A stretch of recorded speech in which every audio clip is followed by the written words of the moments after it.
is a key skill. Susi. Pakisabi nga susi.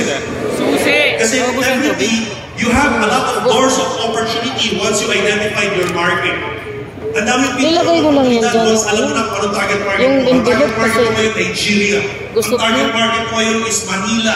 Ang target market ko is Quezon City. Now, you have a estudyante sa University Belt. Yan ang target market ko. That's a door of opportunity. But nothing will happen if you don't have the key to open up that door.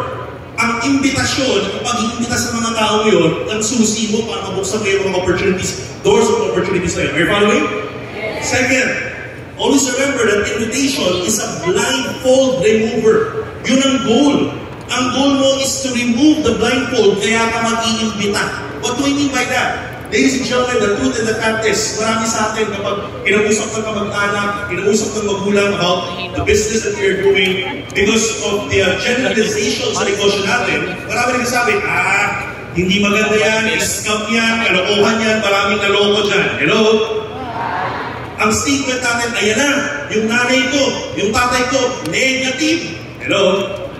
But the truth and the fact is, wala namang negative sa negosyo natin. Meron lang mga taong misinformed. Pakisabi nga, misinformed. Misinformed. Nagkataon na kaya negative ang perspective and perception nila sa negosyo ginagawa natin, maybe because they had some wrong information, wrong exposure, wrong experience, no?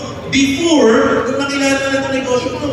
Ang tawag doon, misinformed, hindi negative. Magkaiba po yun. Are you following? So yung misinformation na yun, yung experience na yun, yung exposure na yun, yun yung blindfold nila. Ang goal mo pag nag-iimbita ka, tatanggalin natin yung blindfold na yun. Ready ba kayo doon? Are you following? Importante alam natin itong mga mindset na to. Hindi ka basta nag-iimbita lang para kumita. Hindi ka nag-iimbita lang para ito.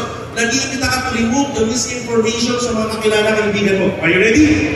Now, anong goal? Para matanggal yung misinformation na yun, yung blindfold na yun, anong goal? The goal is simply to captivate their interest. Either first time or captivate their interest again. When I say again, ibig sabihin yung mga naka-experience ng negative exposure on our industry. Are you following? This time, itatama natin yung experience nila. This time, itatama natin yung pag-capture ng interest nila. Are you following? Now, how do we do that? Ask me how. How? Everybody, ask me how. How? To do that is for you to understand ano ba yung goal natin dito, ano ba yung trabaho natin. Ang trabaho natin dito is actually to create solutions. Pakisabi nga, solution. Solution. Okay, taas ko rin yung kanan kamay at pakitapit po. Yung nasa kanan, sabihin mo, problem solver ka. Problem solver ka. Ibig sabihin, the goal to captivate interest. Ang trabaho po natin lahat sa negosyo to is to turn problems, turn yung mga problema ng mga tao sa labas into solutions. And you know, I love this. Kaya nga, nakakatuwa, kapag ganitong mindset mo, hindi lang pera-pera, hindi lang kita-kita, tatagal ka talaga sa negosyo to. Alam mo, na kahit anong problema meron sa labas, okay yun. Hello? Ang pinakamasakot kasi pagdatingin mo sa problema. Pero pagdatingin mo sa problema, opportunity, panalo ka talaga. Are you following? And we need problems. In fact, we will not create thousands and thousands of millionaires in global for 80 years kung walang problema sa labas. In fact, hindi natin kailangan usap-usap today at pag-aralan to kung walang problema kailangan resolve sa labas.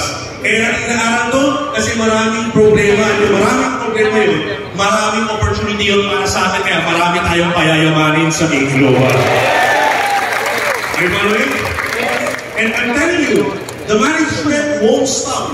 Hindi po kami titigil, hindi magpapahinga to create a lot of solutions for you to offer. And that's why I love to be, my responsibility for you is to innovate. Pakisabi nga, innovation. Innovation. Ang goal ng company not only for longevity, pero para tumagal at umamit pa iwanan sa global is to create a lot of solutions after solutions para mas marami tayo may offer na solusyon sa marami mga problema sa labas. Are you following?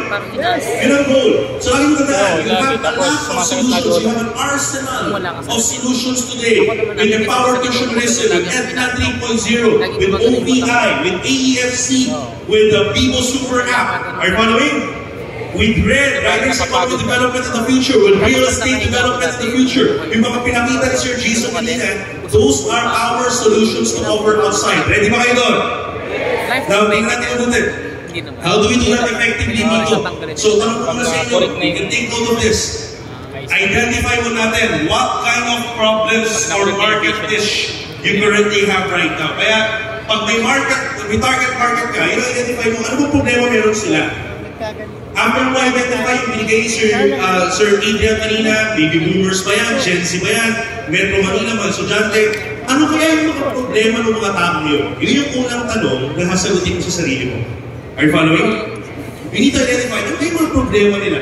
And by identifying their problems, alright, this time, the goal is to offer effective solutions. I-match natin ngayon yung tingin mo mga problema nila. Pwedeng sa finances, pwedeng sa emergency fund, pwedeng sa kalusugan,